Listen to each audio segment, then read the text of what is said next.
Creative and Cultural Careers Festival to get a little bit of insider insight on working in museums and galleries and checking out the Heritage Fair. Let's go see what everyone's got to say.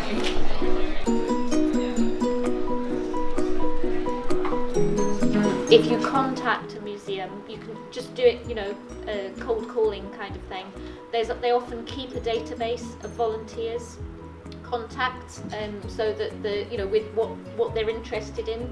So when a project comes up that needs volunteers, they go and look at that as well. You have to do it. So for me personally, and I did museum studies at Leicester, I don't know how useful the actual course was, but it did mean that in applying for jobs, I got through at least the first round to be able to get considered for them, because there are some organisations that will just put your CV in the bin if you don't have this MA. But there are a lot of options if, in fact, you don't want to do a master's. You can't do a master's. Some people can't.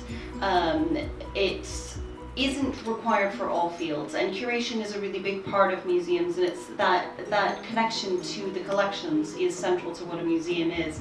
But it's a portion, roughly an eighth of the actual job force. You can work in marketing, you can work in digital communications, you can be working in admin, you can work in finance. After hearing a little bit about working in museums, we headed over to the galleries talk. Nice to have you here. I'd like to welcome you to this insider insight into galleries. Birmingham was lovely, and I enjoyed working at Walsall as well. It would be fair to say that I probably wouldn't have chosen to live there had it not been for work. You go to the job does not come to you, so being prepared to move is a very important thing. My work entails a lot of research and planning, so initiating projects, being very aware of kind of wider discourses in contemporary art. I write a lot of funding applications. I also think about how the artworks are communicated, so writing exhibition texts and commissioning new writing around our artistic programme. That feeling of learning on the job never leaves you, and the sooner that you realise that everyone's as worried as you are about appearing to be getting away with it, the more relaxed you will be. You're always learning. I'd really stress for anyone interested in curating or commissioning work that self-initiated projects are a really great way to go, and it doesn't have to cost a lot of money. Flat shows, testing ideas, learning by doing has been really important to me. It seemed like if at university you have a luxury of time, which you absolutely do not have once you graduate. Use that time to do projects off your own back.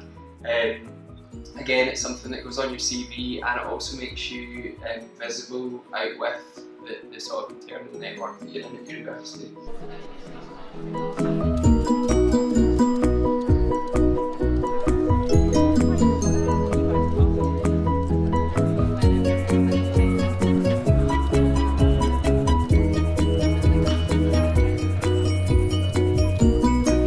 They told me that it was pretty much essential to get an MA before you go into museum work, so I didn't know that, so if I hadn't gone I wouldn't have found that out, so yeah. So did you go to any of the talks? I went to the one about museums and heritage. And what did you think of it? Oh, I thought it was brilliant. I think it's great that you have people who work in the National Museum of Scotland, which would be my dream job. And is there anything that you're going to do now to follow up afterwards, or? I'm kind of going around the fair and picking up kind of leaflets, but I will be looking into pretty much all of these places when I'm applying for jobs. What year are you in? I'm final year. Okay, so you're starting, getting ready. Yeah, I'm going around to these people crying, please employ me. Sort of, it was things I knew already, but just consolidated knowledge I already had, which is always helpful. Definitely start early, get volunteering experience. You have to work for free quite a lot, so it's a good idea to work for free whilst you're a student with a student loan, then wait till you graduate and then struggling. So yeah, definitely start early. So today has been really insightful. The talks taught me a lot, and the Heritage Fair has been a great learning experience as well. I've definitely learned some tips about what to do after university.